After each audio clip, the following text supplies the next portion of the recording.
Sejarah Dunia yang Disembunyikan. Karya buku Jonathan Black. Bab 23. Akar Gaib Sains. Isaac Newton. Misi rahasia Freemasonry. Elias Small dan mata rantai penyebaran. Apa yang sebenarnya terjadi dalam alkimia? Pada 1543, Nicolaus Copernicus menerbitkan On the Revolution of the Celestial Bodies. Tesisnya adalah bahwa bumi mengelilingi matahari. Pada 1590, Galileo Galilei melakukan percobaan-percobaan untuk menunjukkan bahwa kecepatan benda jatuh sebanding dengan kepadatannya, bukan beratnya. Pada 1609, Johannes Kepler menggunakan peta bintang dari Tycho Brahe menghitung 3 hukum pergerakan planet. Pada 1670-an, Isaac Newton menyusun sebuah teori pemersatu yang mengikat semua penemuan ini untuk menggambarkan perilaku alam semesta mekanis dalam 3 rumus sederhana. Tentu saja, terlalu mudah untuk melihat hal ini sebagai kemenangan manusia menuju dunia modern, keluar dari ribuan tahun kegelapan tahayul dan kebodohan menuju cahaya terang akal. Namun, para inisiat pendeta di kuil-kuil Mesir yang tahu bahwa Sirius adalah sebuah sistem 3 bintang sudah sangat menyadari ribuan tahun sebelumnya bahwa bumi berputar mengelilingi matahari. Selain itu, seperti yang akan kita lihat, ada bukti yang menunjukkan bahwa pahlawan-pahlawan sains modern, orang-orang yang paling tidak kita pikirkan, benar-benar mendalami kebijaksanaan kuno.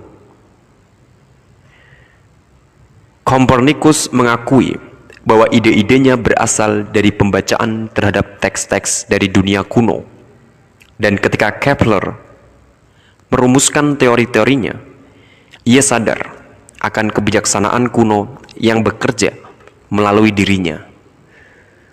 Dalam kata pengantar untuk volume kelima, Harmonicas Mundi 1619, ia menulis, "Ya, aku telah mencuri bejana emas dari bangsa Mesir guna membangun sebuah tempat suci untuk Tuhanku."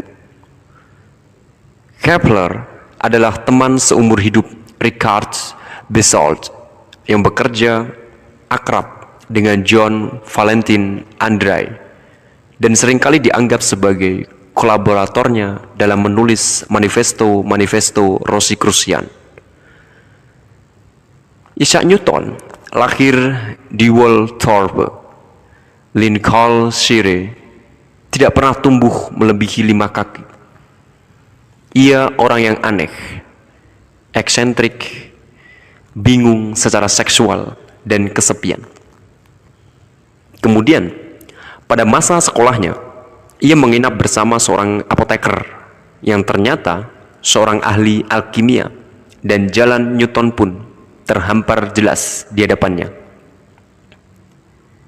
Newton tidak kalah dari Cornelius Agrippa, berusaha menemukan sistem dunia yang lengkap.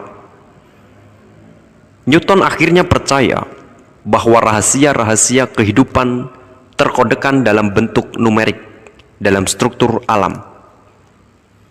Ia juga percaya bahwa petunjuk untuk menguraikan kode-kode ini tersembunyi dalam sandi-sandi numerik maupun linguistik pada buku-buku kebijaksanaan kuno. Dan pada bangunan-bangunan kuno seperti piramida besar dan kuil Solomon, seolah-olah Tuhan telah menetapkan sebuah ujian bagi umat manusia. Baru ketika umat manusia telah mengembangkan kecerdasan yang memadai, manusia akan mampu mengenali keberadaan kode-kode ini dan menguraikannya. Masa itu, menurut Newton, kini telah tiba. Dalam pandangan Newton, setiap bagian dari alam semesta itu cerdas. Bahkan, sebongkah batu itu cerdas. Dan bukan hanya dalam pengertian bahwa hal itu menunjukkan bukti perencanaan. Menurut cara berpikir kuno yang dianut Newton, tidak benar bahwa hewan, tumbuh-tumbuhan, dan mineral adalah kategori yang benar-benar berbeda. Mereka secara alamiah bertumpang tindih, bercampur baur, dan dalam keadaan tertentu bisa berubah dari bentuk yang satu ke bentuk yang lain. Sebagaimana yang dijelaskan oleh sosok sezaman Newton yang kabalistis, Lady Conway. Ada perubahan dari satu spesies menjadi spesies yang lain. Seperti dari batu menjadi bumi, dari bumi menjadi rumput, dari rumput menjadi domba, dari domba menjadi daging manusia, dari daging manusia menjadi spesies terendah dari manusia, dan dari hal-hal ini menjadi jiwa-jiwa yang mulia. Dalam pandangan Newton, segala sesuatu di alam semesta berusaha keras menuju kecerdasan. Benda-benda mati berusaha keras menjadi kehidupan nabati, yang bercita-cita menjadi kehidupan hewani melalui kepekaan yang belum sempurna. Hewan-hewan yang lebih tinggi memiliki naluri yang hampir masuk akal, seperti kemampuan manusia. Kita menunggu untuk berkembang menjadi makhluk super cerdas. Dan cita-cita universal untuk menjadi super cerdas ini mengandalkan langit, seperti yang telah didalami oleh para penganut stoikisme. Isha Luria, kabalis abad ke-16, menjelaskannya seperti ini. Tidak ada di dunia ini, bahkan tidak ada di antara benda-benda yang diam seperti debu dan batu yang tidak memiliki suatu kehidupan tertentu, sifat spiritual, suatu planet tertentu, dan bentuknya yang sempurna di langit. Luria sedang berbicara tentang kecerdasan dalam sebutir benih yang merespon tujuan cerdas dalam cahaya matahari. Tradisi esoteris kuno tidak menganggap bahwa semua informasi yang dibutuhkan bagi pertumbuhan sebutir benih menjadi sebatang tanaman terkandung di dalam benih itu sendiri.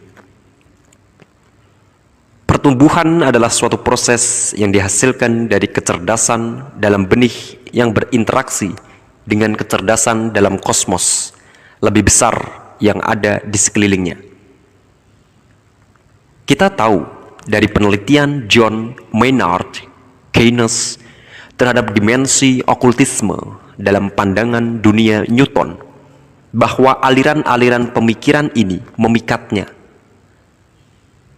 Newton bertanya kepada dirinya sendiri, apakah mungkin untuk membedakan berbagai kecerdasan, bahkan mungkin berbagai prinsip dengan berbagai pusat kesadaran di balik permukaan material segala sesuatu?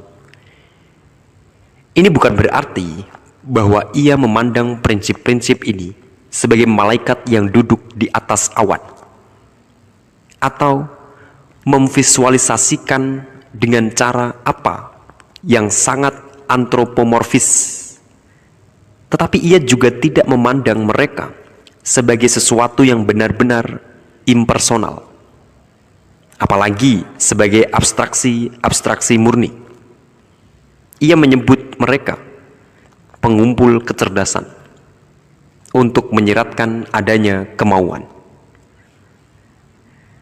Seperti yang sudah kita lihat, semua penganut esoterisme sangat tertarik dengan hubungan antara hewani dan nabati di satu sisi, dan dengan hubungan antara nabati dan mineral di sisi lain. Dalam pandangan esoteris, inilah kunci untuk memahami rahasia-rahasia alam dan memanipulasinya. Nabati adalah perantara antara pikiran dan materi. Ini dapat disebut sebagai pintu gerbang antar dunia, untuk membantu memahami mengapa siapa saja mungkin mempercayai hal ini. Kita mungkin harus mengingatkan diri sendiri akan catatan tentang pikiran sebelum materi atas penciptaan yang dijelaskan dalam bab-bab awal buku ini. Jika Anda percaya bahwa dunia dibentuk oleh kecerdasan, oleh pikiran, Anda harus menjelaskan bagaimana yang non-material membentuk yang material. Hal ini secara tradisional dalam semua kebudayaan kuno di dunia telah dipandang dalam pengertian serangkaian emanasi pikiran yang awalnya terlalu halus untuk segala bentuk persepsi sensorik, bahkan lebih halus daripada cahaya. Dari emanasi-emanasi yang halus inilah materi itu akhirnya mengendap. Dengan demikian, dimensi yang halus ini berada dan terus berada di antara pikiran, dimensi hewani, dan materi. Oleh karena itulah, ada tingkat perubahan tradisional, hewani, nabati, mineral. Pikiran tidak bisa dan tidak mungkin menciptakan atau memerintahkan materi secara langsung, tetapi hanya melalui medium dimensi nabati, dimensi mineral dari kosmos. Oleh karena itu, tumbuh dari dimensi nabati ini sesuatu yang penting bagi okultis praktis muncul dari hal ini. Apa yang Paracelsus sebut sebagai ens vegetalis itu dapat ditempa oleh pikiran, dan karena dimensi mineral tumbuh dari dimensi nabati ini, adalah mungkin untuk melatih kekuatan pikiran terhadap materi melalui medium ini. Nama dari Newton untuk medium halus ini yang dapat digunakan oleh pikiran untuk mereorganisasi kosmos adalah sal nitrum. Dalam catatan tentang percobaan-percobaannya, ia menjelaskan bagaimana sal nitrum bisa digunakan untuk menghidupkan logam. Catatan-catatan ini merupakan sebuah catatan tentang seorang ahli alkimia sejati yang sedang bekerja. Newton memandang sal nitrum tersebut beredar dari bintang-bintang menuju kedalaman bumi, menanamkan kehidupan padanya, biasanya dengan kehidupan nabati, tetapi dalam keadaan khusus tertentu menghidupkan logam-logam. Dengan kegembiraan yang semakin besar itulah ia menjelaskan senyawa-senyawa logam yang hidup dalam larutan nitrat dan tumbuh seperti tanaman. Vegetasi logam ini menegaskan keyakinannya bahwa alam semesta itu hidup, dan dalam makalah-makalah pribadinya ia menggunakan gagasan tentang sal nitrum untuk membantu menjelaskan efek gravitasi. Saat kita menelisik ke dalam kehidupan tersembunyi para pahlawan sains tersebut, orang-orang yang menciptakan pandangan dunia mekanis dan melakukan lompatan besar dalam teknologi yang telah menjadikan hidup kita jauh lebih aman, lebih mudah, dan lebih menyenangkan. Seringkali kita menemukan bahwa mereka benar-benar mendalami pemikiran esoteris, terutama alkimia. Kita bisa juga mempertimbangkan paradoks yang lebih kecil, tetapi berkaitan bahwa banyak dari okultis paling terkenal di dunia dan para visioner aneh juga dengan cara masing-masing adalah orang-orang yang berpikiran praktis yang seringkali bertanggung jawab terhadap penemuan-penemuan yang lebih kecil tetapi tetap signifikan. Dengan melihat kedua kelompok tersebut secara bersamaan, rasanya sulit untuk melihat perbedaan yang jelas antara saintis dan okultis. Bahkan saat kita memasuki zaman modern, lebih tepatnya, ada suatu spektrum di mana individu tersebut sedikit merupakan keduanya, walaupun dalam tingkatan yang bermacam-macam. Paracelsus barangkali merupakan okultis paling dihormati, yang merevolusi ilmu kedokteran dengan memperkenalkan metode eksperimental. Ia juga yang kali pertama mengisolasi dan menamai seng, membuat terobosan besar dalam pentingnya ilmu kedokteran higienis, dan merupakan orang pertama yang merumuskan prinsip-prinsip yang nantinya akan mendasari homeopati. Giordano Bruno adalah seorang pahlawan besar dalam sains karena ia dibakar di tiang pancang pada 1600 karena bersikeras bahwa tata surya itu heliosentris. Namun, seperti yang sudah kita lihat, ini terjadi karena ia sungguh-sungguh percaya dengan kebijaksanaan kuno bangsa Mesir. Ia percaya bahwa bumi berputar mengelilingi matahari karena pada mulanya, begitu pula yang dipercayai para pendeta inisiat dari dunia kuno. Robert Fludd, penulis okultis dan pembela Rosicrucian, juga menemukan barometer. Johann Baptista van Helmont, alkemis dari Flanders, adalah sosok penting dalam perkumpulan-perkumpulan rahasia karena memperkenalkan kembali ke dalam esoterisme barat gagasan tentang reinkarnasi yang oleh putranya disebut revolusi jiwa manusia. Ia juga memisahkan gas-gas dalam eksperimen-eksperimen alkimianya, menciptakan istilah gas, dan dalam eksperimen-eksperimen tentang kekuatan penyembuhan dari magnet menciptakan istilah listrik. Gottfried Wilhelm Leibniz, matematikawan Jerman, adalah saingan Newton dalam merumuskan kalkulus. Dalam kasus Leibniz, penemuannya muncul dari ketertarikan dengan mistisisme, angka dalam Kabbalah, yang ia bagi bersama teman dekatnya, cendekiawan okultisme dari Yesuit Athanasius Kircher.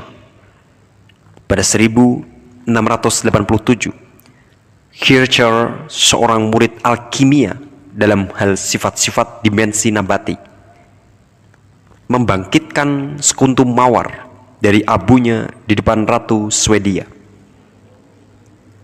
Leibniz sendiri juga telah memberi kita catatan paling mendetail dan terpercaya tentang transformasi alkimia dari logam dasar menjadi emas. Royal Society merupakan mesin besar intelektual dalam sains modern dan penemuan teknologi. Di antara orang-orang sezaman Newton, Sir Robert Murray menerbitkan jurnal ilmiah pertama di dunia, Philosophical Transaction, dan merupakan seorang peneliti yang bersungguh-sungguh dalam ajaran Rosicrucian.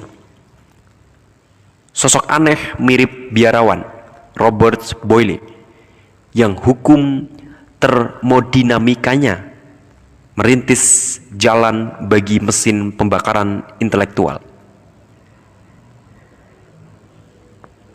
Merupakan seorang praktis alkimia. Pada masa mudanya, ia menuliskan pernah diinisiasi ke dalam sebuah perkuliahan tak kasat mata. Praktisi alkimia lainnya adalah Robert Hooke, penemu mikroskop, dan William Harvey, penemu sirkulasi darah. Descartes yang melahirkan rasionalisme pada pertengahan abad ke-17, menghabiskan banyak waktu dalam usaha melacak kaum Rosicrucian dan meneliti filosofi mereka. Ia menemukan kembali gagasan kuno dan esoteris tentang kelenjar pineal sebagai pintu gerbang kesadaran, mata batin, dan terobosan filosofinya muncul seketika selagi ia dalam suatu kondisi visioner. Diktumnya yang paling terkenal dapat dipandang sebagai sebuah penyampaian kembali ajaran Rosicrucian yang dimaksudkan untuk membantu mendorong evolusi sebuah kemampuan akal yang independen. Aku berpikir, maka aku ada. Blaise Pascal, salah satu matematikawan besar pada zamannya dan seorang filsuf terkemuka, ditemukan setelah kematiannya telah menjahitkan ke dalam jubahnya selembar kertas yang bertuliskan Tahun Rahmat 1654, Senin 23 November, hari St. Clement, Paus dan Martir. Dari sekitar pukul setengah 10 malam sampai sekitar pukul setengah 12 malam, api Pascal mencapai pencerahan yang dikembangkan oleh para biarawan di Gunung Athos. Pada 1726, Jonathan Swift dalam Gulliver's Travel meramalkan keberadaan dan periode orbit dari 2 bulan Mars yang belum diketemukan oleh para astronom menggunakan teleskop sampai tahun 1877. Astronom yang kemudian melihat betapa akuratnya ramalan Swift tersebut memberi nama bulan itu Phobos dan Deimos. Ketakutan dan kengerian begitu kagumnya ia dengan kekuatan supernatural Swift yang nyata. Emanuel Swedenborg, visioner besar abad ke-18 asal Swedia, menuliskan catatan mendetail tentang perjalanannya ke alam rohani. Laporannya tentang apa yang dikatakan oleh makhluk tanpa wujud yang ditemuinya di sana mengilhami Freemasonry esoteris pada akhir abad ke-18 dan abad ke-19. Ia juga orang pertama yang menemukan korteks otak besar dan kelenjar tak bersaluran, dan merancang apa yang masih tetap menjadi dermaga kering terbesar di dunia. Seperti yang sudah kita ketahui, Charles Darwin ikut serta dalam pemanggilan-pemanggilan arwah. Ia mungkin saja mendapatkan kesempatan untuk mempelajari doktrin esoteris tentang evolusi dari ikan menjadi amfibi, lalu menjadi hewan darat, menjadi manusia. Dari kedekatannya dengan Friedrich Müller, penerjemah awal teks-teks suci Sanskerta. Nikola Tesla yang baru-baru ini digambarkan oleh seorang sejarawan sains sebagai sosok eksentrik paling visioner adalah orang Serbia asal Kroasia yang menjadi warga Amerika hasil naturalisasi. Di sana ia mematenkan sekitar 700 penemuan termasuk lampu neon dan kumparan Tesla yang menghasilkan arus bolak-balik. Seperti halnya terobosan paling penting dari Newton. Penemuan terakhir ini muncul dari keyakinannya tentang sebuah dimensi eteris antara ranah mental dan fisik. Pada akhir abad ke-19 dan awal abad ke-20, banyak saintis terkemuka berpikir bahwa adalah layak untuk mencari suatu pendekatan ilmiah terhadap fenomena gaib. Percaya bahwa pada akhirnya akan mungkin untuk mengukur dan memprediksi kekuatan-kekuatan gaib, seperti arus-arus eteris yang tampaknya hanya sedikit saja lebih sulit dipahami dibandingkan elektromagnetik, gelombang suara, atau sinar X. Thomas Edison, penemu fonograf, dan oleh karena itu menjadi godfather dari semua rekaman suara, dan Alexander Graham Bell, penemu telepon, yang keduanya menganggap bahwa fenomena psikis merupakan bidang penelitian yang sangat terhormat bagi sains, melibatkan diri mereka dalam Freemasonry, esoteris, dan teosofi. Edison berusaha membuat sebuah radio yang mampu mendengarkan alam rohani. Penemuan ilmiah besar mereka muncul dari penelitian terhadap alam rohani ini. Bahkan televisi ditemukan sebagai hasil dari percobaan untuk menangkap pengaruh psikis pada gas yang berfluktuasi di depan sebuah tabung sinar katoda. Bila mencari petunjuk cara terbaik untuk memahami visi aneh tentang okultisme dan ilmiah yang tak terpisahkan, kita akan kembali pada jenius besar di balik revolusi ilmiah, Francis Bacon. Seperti yang sudah kita lihat, penemuan besar Francis Bacon adalah bahwa jika kita melihat objek-objek pengalaman indrawi subjektif mungkin, menanggalkan semua prasangka dan gagasan bahwa semua itu sudah ditakdirkan begitu, maka pola-pola baru akan muncul di luar yang sudah ditelusuri oleh para pendeta dan pemimpin spiritual lainnya. Kita dapat menggunakan pola-pola baru ini untuk memprediksi dan memanipulasi peristiwa. Para sejarawan filsafat sains memandang hal ini sebagai awal yang luar biasa.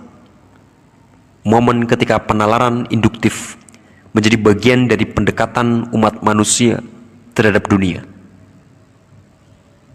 Sejak momen ini, mengalirkan revolusi ilmiah dan seluruh transformasi industri dan teknologi di dunia. Akan tetapi, jika kita melihat lebih dalam pada catatan Bacon tentang proses penemuan ilmiah tersebut, tampaknya hal itu tidak mudah dilakukan dan setidaknya pada awalnya agak misterius. Alam adalah sebuah labirin, tulisnya, di mana ketergesa-gesaanmu dalam melangkah akan membuatmu kehilangan arah. Bacon menulis seolah-olah saintis tersebut sedang memainkan catur dengan alam. Agar mendapatkan jawaban, ia pertama-tama harus menempatkan alam dalam posisi sekak. Seolah-olah alam perlu diakali agar memberikan rahasianya, karena alam sendiri sangat banyak akal. Seolah-olah ia bersungguh-sungguh ingin mengelabui sejarawan sains masa kini berusaha menyajikan Bacon sebagai seorang materialis mutlak.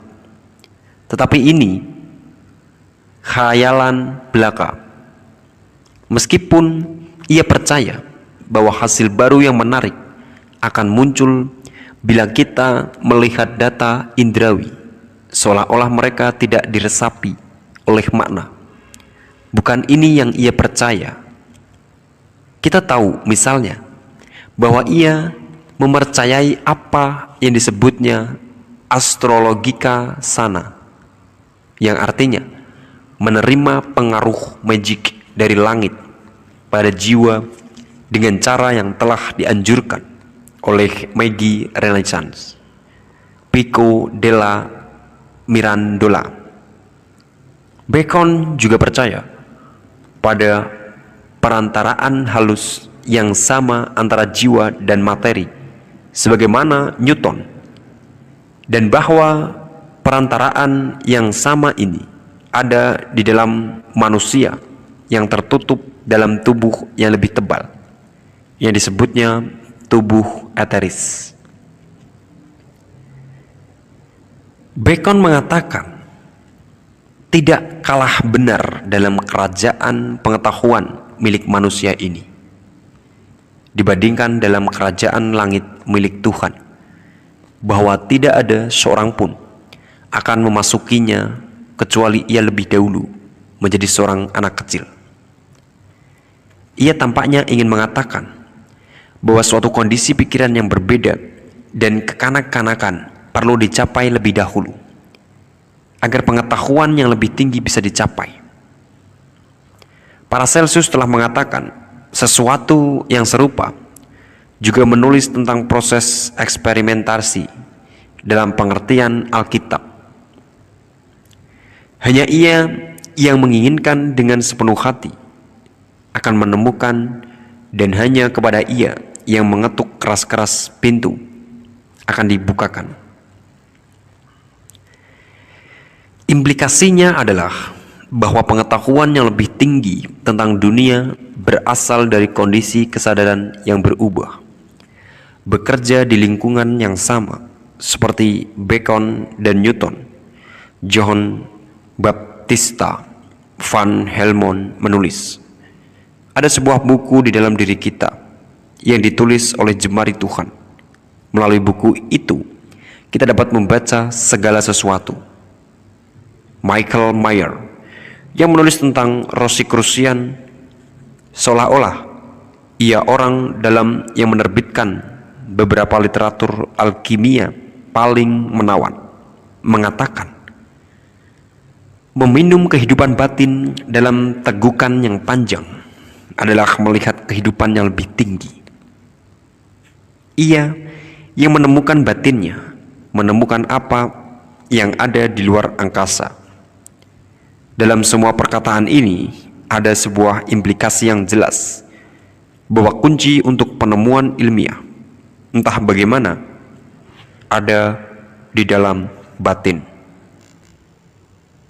Kita telah melihat bahwa sepanjang sejarah ada kelompok-kelompok kecil yang telah mengupayakan diri mereka untuk memasuki kondisi-kondisi kesadaran yang berubah. Apakah saran dari Bacon dan para pengikutnya agar saintis entah bagaimana perlu untuk menyesuaikan diri dengan dimensi eteris atau nabati? Bahwa jika entah bagaimana kita bisa mengupayakan diri memasuki dimensi bentuk yang berjalin-jalin, kita berada di jalan yang benar untuk memahami rahasia-rahasia alam.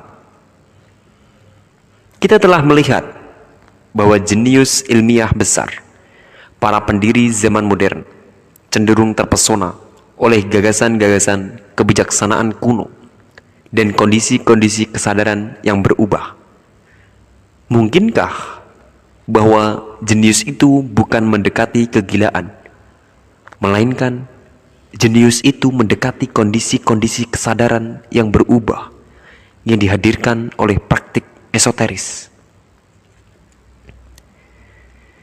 Bila para pahlawan Rosicrucian, Dee dan Paracelsus liar dan aneh, para magi dari zaman berikutnya berkembang menjadi seperti para pengusaha yang terhormat.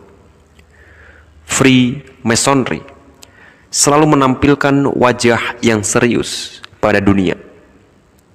Loji-loji Anglo-Sakon tertentu telah malu-malu mengenai asal-usul esoteris mereka. Gagasan bahwa anggota Freemason dengan tingkat inisiasi yang cukup tinggi diajari doktrin rahasia dan sejarah dunia yang diuraikan dalam buku ini mungkin tampaknya tidak masuk akal, bahkan bagi banyak anggota Freemason sendiri. Dalam pengetahuan Freemasonry, akar dari perkumpulan tersebut dapat ditelusuri kembali pada pembangunan kuil Solomon oleh Hiram Abif, penindasan terhadap kesatria Templar, dan pada serikat-serikat rahasia para seniman seperti Compagnones du Defoyer, anak-anak Bapak Soubise, dan anak-anak Bapak Jacques. Sebuah pengaruh yang sering kali diabaikan dalam pembentukan perkumpulan-perkumpulan rahasia, terutama Freemasonry, adalah persaudaraan bersama. Didirikan pada abad ke-15, mereka pada awalnya merupakan persaudaraan orang awam yang berafiliasi ke biara-biara. Persaudaraan tersebut mencari kehidupan rohani juga sambil bekerja di masyarakat, mengumpulkan derma, membuat karya seni, dan memimpin prosesi pada hari-hari suci. Kerahasiaan pada awalnya dirancang untuk memastikan agar kerja-kerja amal mereka tetap anonim.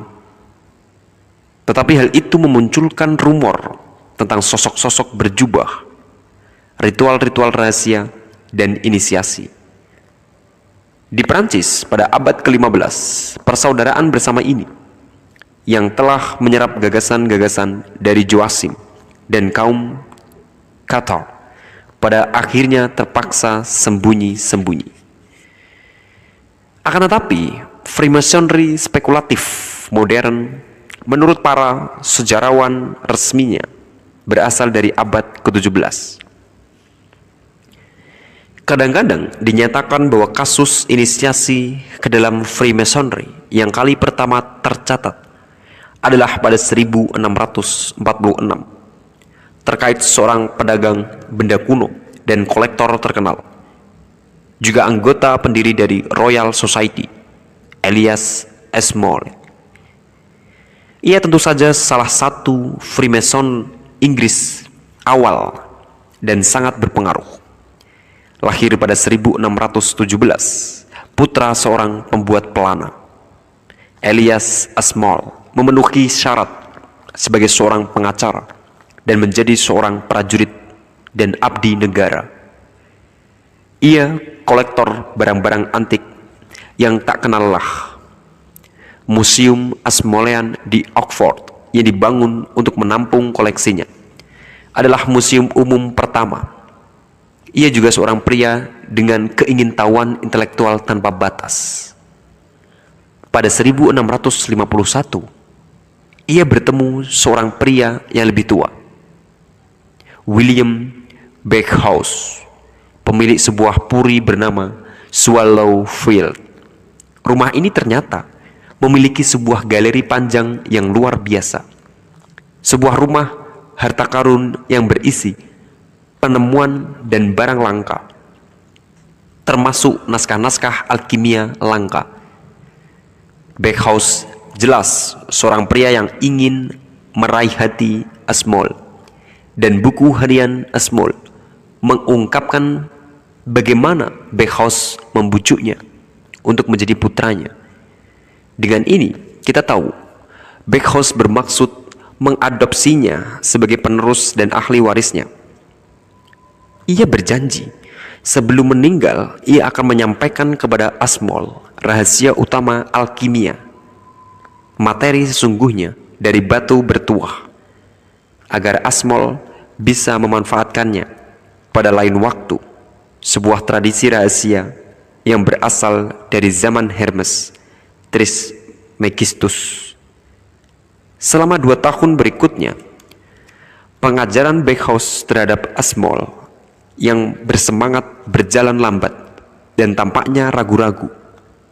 Namun, kemudian pada Mei 1653, pria yang lebih muda itu mencatat ayahku, Bakehouse, terbaring sakit di Fleet Street di seberang gereja St. Dunstan's, dan tidak tahu apakah ia akan hidup atau mati. Sekitar pukul 11 mengatakan kepadaku tentang materi sesungguhnya dari batu bertuah yang ia serahkan kepadaku sebagai warisan. Cacatan Smollett merupakan sebuah catatan yang sangat jelas dan tidak ambigu tentang pewarisan pengetahuan rahasia. Tetapi ada juga bukti yang lain, petunjuk dan kiasan tentang aktivitas okultisme di kalangan elit intelektual.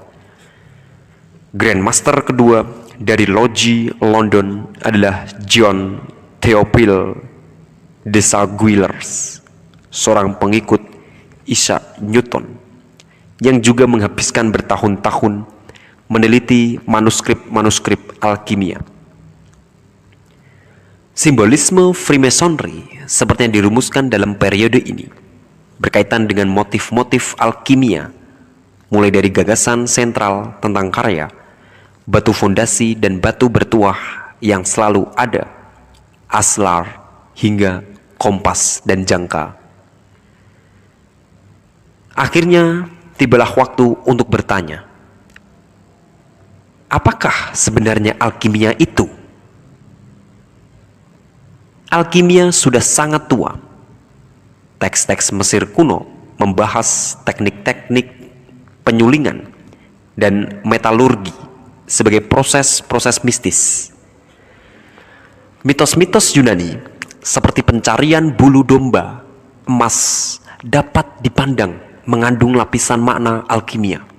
Dan Flood, Boehme, juga yang lainnya telah menafsirkan kitab Kejadian dalam pengertian alkimia yang sama. Sebuah penelitian singkat terhadap teks-teks alkimia kuno dan modern menunjukkan bahwa alkimia seperti Kabbalah merupakan suatu ajaran yang sangat luas. Jika ada suatu karya besar, misterius, hal itu didekati melalui sekumpulan kode dan simbol yang luar biasa. Dalam beberapa hal, karya tersebut melibatkan sulfur, merkuri, dan garam. Yang lain melibatkan mawar, bintang, batu bertuah, salamander, kodok, burung gagak, jaring, ranjang pengantin, dan simbol-simbol astrologi seperti ikan dan singa. Ada variasi geografis yang kasat mata. Alkimia Cina tampaknya kurang berkaitan dengan pencarian emas dan lebih berkaitan dengan pencarian obat ajaib kehidupan untuk umur panjang, bahkan keabadian. Alkimia juga tampaknya mengalami perubahan selama berabad-abad. Pada abad ketiga, alkemis Zosimos menuliskan bahwa simbol untuk seni kimiawi emas muncul dari penciptaan bagi mereka yang menyelamatkan dan menyucikan jiwa ilahi yang terbelenggu dalam elemen-elemen. Dalam teks-teks Arab awal, karya tersebut melibatkan manipulasi 4 elemen yang sama ini. Tetapi dalam alkimia Eropa yang berakar pada abad pertengahan dan berkembang pada abad ke-17, sebuah elemen kelima yang misterius, saripati, menjadi elemen yang penting. Jika kita mulai mencari prinsip-prinsip pemersatu, kita bisa mengetahui langsung bahwa ada jangka waktu atau jumlah pengulangan tertentu untuk berbagai operasi penyulingan, penerapan panas yang lembut, dan sebagainya. Dengan demikian, ada persamaan yang jelas dengan praktik meditasi. Dan hal ini tentu saja menunjukkan bahwa istilah-istilah alkimia ini mungkin menjadi penjelasan terhadap kondisi-kondisi kesadaran subjektif ketimbang semacam operasi kimiawi yang dapat dilakukan di sebuah laboratorium. Menyatukan dengan hal ini, kita juga telah mengetahui adanya saran yang berulang, terutama dari sumber-sumber Rosicrucian, bahwa operasi-operasi ini seringkali ditujukan untuk mendapatkan efek tertentu selama tidur dan dalam pembatasan antara tidur dan terjaga. Mungkinkah semua itu berkaitan dengan mimpi visioner atau mimpi sadar? Atau apakah mereka berkaitan dengan perluasan dari elemen-elemen kesadaran mimpi ke dalam kesadaran terjaga. Ada juga banyak petunjuk tentang suatu elemen seksual dari gambaran yang berulang terkait chemical wedding hingga acuan yang mengejek dari Paracelsus terhadap azot. Codex Veritatis dalam sebuah tafsir terhadap Kidung Solomon menyarankan, tempatkan laki-laki merah bersama wanita putihnya di sebuah kamar merah, hangatkan pada suhu yang tetap. Demikian pula teks-teks tantra secara eksplisit menyamakan merkuri dalam alkimia dengan sperma. Ada sebuah aliran pemikiran yang menafsirkan teks-teks alkimia sebagai pedoman yang berisi teknik-teknik untuk membangkitkan ular kundalini dari dasar tulang belakang melalui cakra-cakra untuk membuka mata ketiga. Akan tetapi, aliran lain yang terinspirasi oleh Jung memandang alkimia sebagai semacam pendahulu psikologi. Jung menulis sebuah penelitian tentang alkemis Gerhard Dorn menguraikan pandangan ini, dan Dorn tentu saja menerima interpretasi ini karena ia merupakan sejenis alkemis yang sangat psikologis. Pertama-tama, ubahlah bumi dalam tubuhmu menjadi air, katanya. Ini berarti hatimu yang sekeras batu, material dan malas harus berubah menjadi lembut dan waspada. Dalam Dorn kita melihat baik praktik dalam mengubah kemampuan manusia individual yang kita ketahui dalam Ramon Lull maupun perpaduan latihan esoteris dengan perkembangan moral yang telah kita lihat sebelumnya dalam Buddhisme esoteris dan Kabbalah. Praktik-praktik alkimia seksual tentu saja ada. Kita akan membahas hal ini dalam bab 25. Dan mungkin ada juga teks-teks alkimia yang berhubungan dengan pembangkitan kundalini. Tetapi dalam pandangan saya, ini bukan hal penting bagi zaman keemasan alkimia yang mencapai puncaknya dengan Rosicrucian dan Freemason.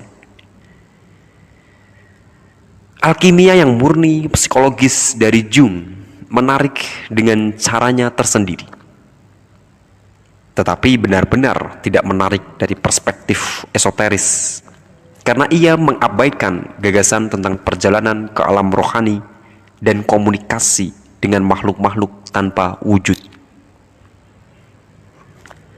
Kunci untuk memahami alkimia tentu saja terletak dalam fenomena mengejutkan yang sedang kita telusuri dalam bab ini.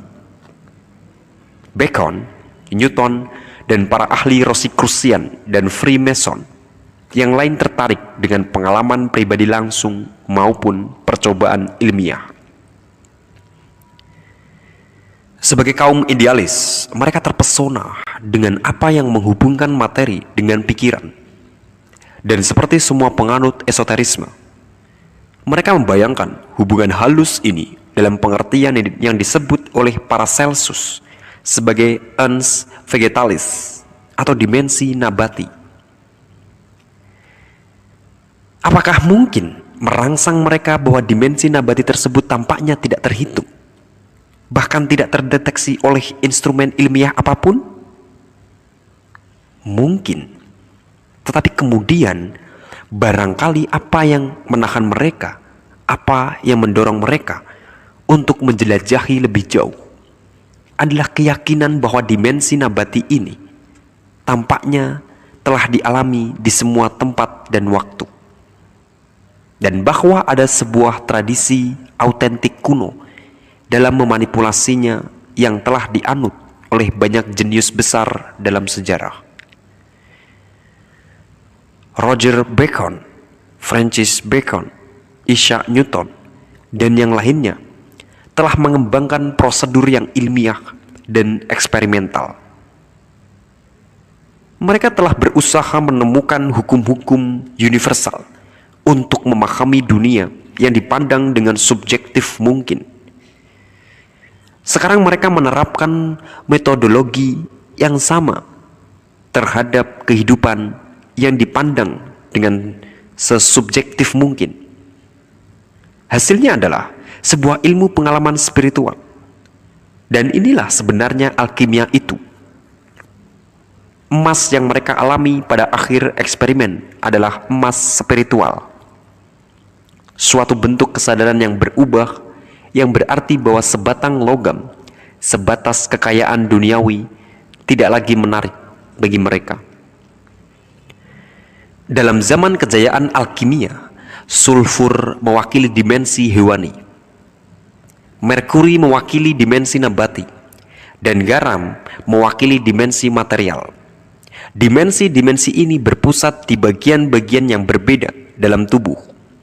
Hewani ada di bawah, di organ-organ seks, nabati di solar plexus, dan garam di kepala.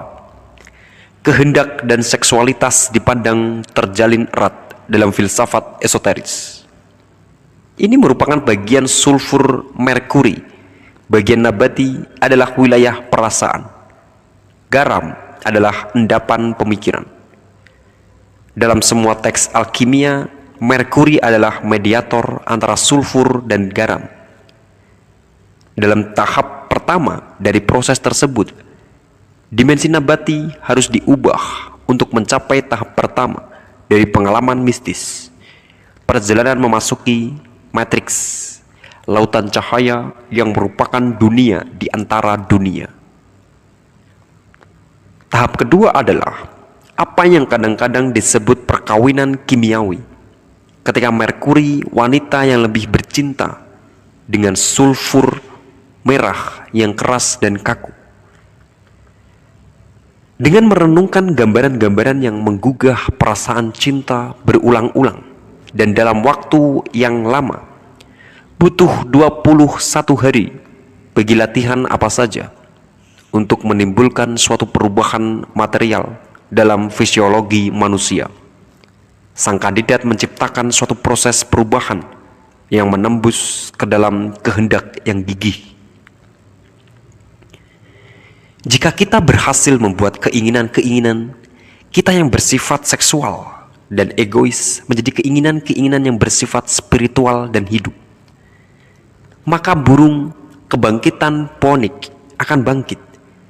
Jika hati kita dikuasai oleh energi-energi yang berubah ini, maka ia menjadi sebuah pusat kekuatan. Siapapun yang pernah bertemu dengan orang yang benar-benar suci pasti merasakan kekuatan besar yang dipancarkan oleh hati yang telah berubah. Cinta memesona para alkemis zaman keemasan. Mereka tahu bahwa hati adalah sebuah organ persepsi. Ketika memandangi seseorang yang kita cintai, kita melihat hal-hal yang tidak dapat dilihat oleh orang lain. Dan inisiat yang telah mengalami transformasi alkimia telah membuat suatu keputusan sadar dan sengaja untuk memandang seluruh dunia dengan cara ini. Seorang ahli melihat bagaimana sebenarnya cara kerja dunia dengan suatu cara yang ditolak oleh kita semua. Jadi, jika kita bertahan dengan latihan-latihan spiritual alkimia kita sendiri, kita berhasil membersihkan pengalaman atau penghalang material yang terpisah-pisah antara diri kita dengan alam rohani.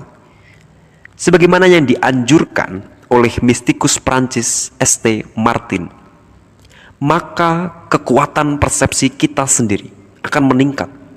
Mula-mula alam rohani akan mulai bersinar menembus mimpi-mimpi kita. Sedikit tidak kacau dibandingkan biasanya dan lebih bermakna. Bisikan-bisikan roh pertama-tama dalam bentuk firasat atau intuisi juga akan mulai menyerbu kehidupan sadar kita. Kita akan mulai mendeteksi arus dan berlakunya hukum-hukum yang lebih dalam di bawah permukaan segala sesuatu sehari-hari. Dalam alkimia yang khas Kristen dari Raymond Lull dan St. Martin misalnya, roh matahari yang mengubah tubuh manusia menjadi tubuh cahaya yang bersinar diidentifikasi dengan sosok historis Yesus Kristus. Dalam tradisi lain, meskipun identifikasi sejarah ini mungkin tidak dilakukan, proses yang sama juga dijelaskan. Sosok bijaksana dari India, Ramalinga Swamigal menulis, "Ya Tuhan, Kau telah tunjukkan kepadaku cinta abadi dengan menganugerahkan kepadaku tubuh emas, dengan menyatu dengan hatiku. Kau telah mengalkimia tubuhku." Fenomena ini yang dilaporkan dalam berbagai budaya menunjukkan bahwa selama proses alkimia ini, mata ketiga mulai terbuka. Akan terlalu mudah untuk menafsirkan semua ini sebagai semacam mistisisme yang kabur. Namun, kisah-kisah tentang para ilmuwan seperti Pythagoras dan Newton menunjukkan bahwa melalui semacam kondisi kesadaran lain yang aneh ini, mereka mampu menemukan hal-hal baru tentang dunia, melihat cara kerja intinya, dan memahami pola-pola yang barangkali terlalu rumit atau terlalu besar untuk dipahami pikiran manusia dengan kondisi kesadaran akal sehat sehari-hari. Alkimia menganugerahi para pelakunya suatu kecerdasan supernatural. Satu kata yang lazim dalam teks-teks alkimia adalah vitriol. Ini singkatan dari Visita Interiora Terrae Rectificando Invenies Occultum Lapidem. Masuki inti bumi untuk menemukan batu rahasia. Ketika teks-teks alkimia menganjurkan untuk memasuki inti bumi, ini merupakan suatu cara untuk mengatakan tentang menenggelamkan diri ke dalam tubuh sendiri. Dengan demikian, alkimia berkaitan dengan fisiologi okultisme, dengan memperoleh suatu pengetahuan yang berguna tentang fisiologi tubuhnya sendiri. Sang alkemis mampu mendapatkan tingkat pengendalian atas hal itu. Para alkemis besar seperti St. Germain konon mampu hidup selama yang mereka inginkan. Akan tetapi, dalam tingkat yang lebih membumi, para alkemis juga mampu memajukan sains dengan cara-cara yang praktis. Kita telah mengetahui para alkemis yang telah memberikan andil terhadap perkembangan kedokteran modern. Dalam kondisi kesadaran yang berubah, orang-orang seperti Paracelsus dan Van Helmont mampu memecahkan masalah-masalah kedokteran dan menyusun perawatan-perawatan yang melampaui pemahaman profesi kedokteran pada masa itu. Dengan memasuki diri mereka sendiri, para inisiat ini melihat dunia luar dengan kejernihan supernatural. Untuk menjelaskannya dalam istilah kabalistis, manusia adalah sintesis dari semua nama-nama suci. Oleh karena itu, semua pengetahuan terkandung di dalam diri kita sendiri.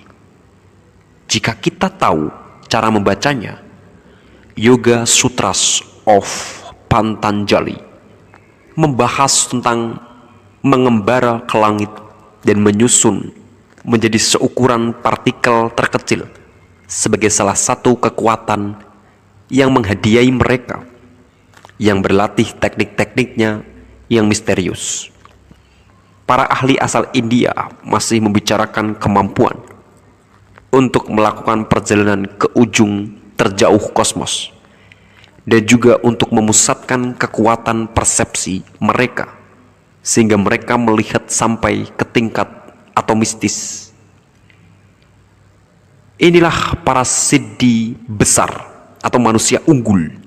Pastinya manusia unggulah yang memungkinkan para pendeta inisiat kuno untuk melihat bintang ketiga dalam sistem Sirius untuk memahami evolusi spesies dan juga untuk memahami bentuk dan fungsi dari kelenjar pineal. Akan tetapi, mungkinkah bagi kita untuk percaya akan kemanjuran kondisi kesadaran yang berubah semacam itu pada hari ini? Bukankah kita lebih cenderung memandang semua itu merendahkan kecerdasan, membuat kita kurang sadar, lebih mungkin untuk terperdaya? Saya berikan satu contoh pembanding terhadap pandangan akal sehat tersebut. Yang kali pertama ditunjukkan kepada saya oleh Graham Hancock ketika ia sedang mengerjakan buku terobosannya tentang shamanisme supernatural. Setiap sel manusia memiliki sebuah gulungan pita beduntai ganda yang lebarnya hanya 10 molekul, tetapi panjangnya sekitar 6 kaki, yang mengandung semua informasi genetik yang diperlukan untuk pertumbuhan manusia. Semua sel hidup di planet ini memiliki satu versi dari pita ini. Tetapi sel yang ada di dalam tubuh manusia adalah sel yang paling kompleks, membawa sebuah pesan bersandi dari sekitar 3 miliar karakter. Karakter-karakter ini mengandung instruksi-instruksi yang diwariskan, yang memungkinkan sel-sel untuk mengatur diri dalam pola-pola yang menciptakan setiap individu manusia. Para ilmuwan mengetahui bahwa miliaran karakter ini tampaknya memiliki pola hubungan yang sangat kompleks, suatu struktur mendalam yang cenderung menunjukkan sebuah bahasa manusia. Firasat ini dibenarkan oleh analis statistik, namun biolog brilian dari Cambridge, Francis Crick lah yang menguraikan sandi tersebut dengan menemukan struktur helix ganda yang membuat ia dan rekannya James Watson memenangkan hadiah Nobel dan mengawali kedokteran genetik modern. Apa yang berkaitan dengan sejarah rahasia adalah bahwa meskipun sejauh yang saya ketahui, Crick tidak memiliki keterkaitan dengan perkumpulan-perkumpulan rahasia, ia mencapai momen inspirasinya dan memecahkan struktur DNA sewaktu berada dalam suatu kondisi lain yang timbul dengan mengonsumsi LSD. Seperti yang telah kita lihat, halusinogen telah digunakan sebagai bagian dari teknik-teknik untuk mencapai kondisi kesadaran yang lebih tinggi dan memahami realitas-realitas yang lebih tinggi sejak keberadaan aliran-aliran misteri. Apa yang bahkan tetap lebih menarik lagi adalah bahwa belakangan dalam masa hidupnya, Crick menerbitkan sebuah buku berjudul Life Itself, Its Origin and Nature, yang di dalamnya ia berpendapat bahwa struktur kompleks DNA tidak mungkin terjadi secara kebetulan.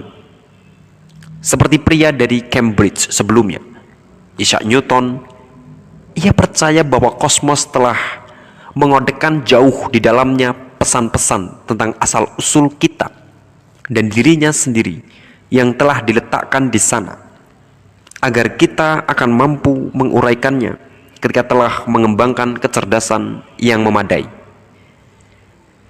Apa hikmah dari semua ini? Sebagaimana yang akan selalu ditanyakan oleh sang ratu dalam Alice in Wonderland. Apa yang ada di luar alam bersama adalah alam iblis, alam dewa-dewa, dan malaikat-malaikat. Tetapi alam ini juga merupakan alam yang inovatif, yang evolusioner, dan itulah yang memanggil kebutuhan kita yang mendalam dan tak terpadamkan akan ketakterbatasan. Sejarah menunjukkan bahwa orang-orang yang mengubah batas-batas kecerdasan manusia telah mencapai tempat ini dengan kondisi kesadaran yang berubah.